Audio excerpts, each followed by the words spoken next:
விழுப்புரம் மாவட்டம் கோலியனூர் தெற்கு ஒன்றிய அதிமுக சார்பில் பூத் கமிட்டி அமைப்பது தொடர்பான ஆலோசனைக் கூட்டம் நடைபெற்றது. ஜானகிபுரம் பகுதியில் நடைபெற்ற கூட்டத்தில் அதிமுக முன்னாள் அமைச்சரும் மாநிலங்களவை உறுப்பினருமான சி.வி. சண்முகம் கலந்து கொண்டு பூத் கமிட்டி அமைக்கின்ற பணிகளை ஆய்வு செய்தார். இதில் கழக நிர்வாகிகள், தொண்டர்கள் பலர் கலந்து கொண்டனர். பின்னர் செய்தியாளர்களிடம் பேசிய அதிமுக எம்பி சி.வி. சண்முகம், விடியா அரசின் வேளாண் பட்ஜெட் என்பது ஓடாத வண்டியை பட்டி டிங்கரிங் பார்த்துள்ளதாக விமர்சித்தார். அரசினுடைய பட்ஜெட் என்பது பட்டி பார்த்து டிங்கரிங் பார்த்துருக்காங்க. என்ன டிங்கரிங் பார்த்தாலும் இந்த வண்டி ஓடாது. இது பட்ஜெட் முழுமையான ஊசி முழுகி மக்களை ஏமாற்றுகிற வேலையை பார்த்துருக்குறாங்க. இது சட்டப்படி, இந்திய அரசியலமைப்பு சட்டப்படி மிகப்பெரிய ஒரு தவறை தமிழக அரசு செய்திருக்கிறது. பாரதிய ஜனதாவும் அதை வேடிக்கை பார்த்து கொண்டிருக்கிறது.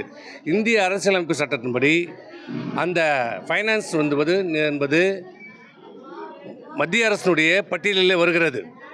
மத்திய அரசு பட்டியலில் வருகிறத பட்டியலில் வருகிற இதுவை மாநில அரசு மாற்றுவதற்கு எந்த அதிகாரமும் கிடையாது.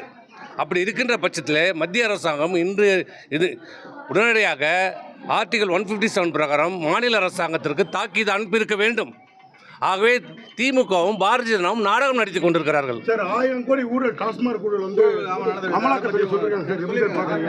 அமலாக்கத்துறைக்கு இப்போதான் கண்ணு தெரிஞ்சிருக்குது. இதுதான் நம்ம தான் 3 வருஷமா நடக்குது. நாங்கள் தான் சொல்லிட்டு இருக்கிறோமே. இதனைத் தொடர்ந்து கண்டம்பாக்கம், திருப்பசாவடுமேடு பகுதியைச் சேர்ந்த திமுக, பாமகவை சேர்ந்த 50க்கும் மேற்பட்டோர் அக்கட்சியின் பொறுப்புகளில் இருந்து விலகி கழக மாநிலங்களவை உறுப்பினர் சி.வி. சண்முகம் முன்னிலையில் அதிமுகவில் இணைந்தனர். நிகழ்ச்சியில் பூத் கமிட்டி பொறுப்பாளர்கள் வேல்முருகன், ஜியாவுதீன், சிறுபான்மை பிரிவு ஒன்றிய செயலாளர் கமாலுதீன், மாணவரணி இணை செயலாளர் குமரவேல், விவசாய அணி இணை செயலாளர் பார்த்திபன், பேரவை இணை செயலாளர் முருகன், கிளை செயலாளர்கள் சரவணன், தமிழ்கரன், குமரவேல் உள்ளிட்ட நிர்வாகிகள் பலர் கலந்து கொண்டனர்.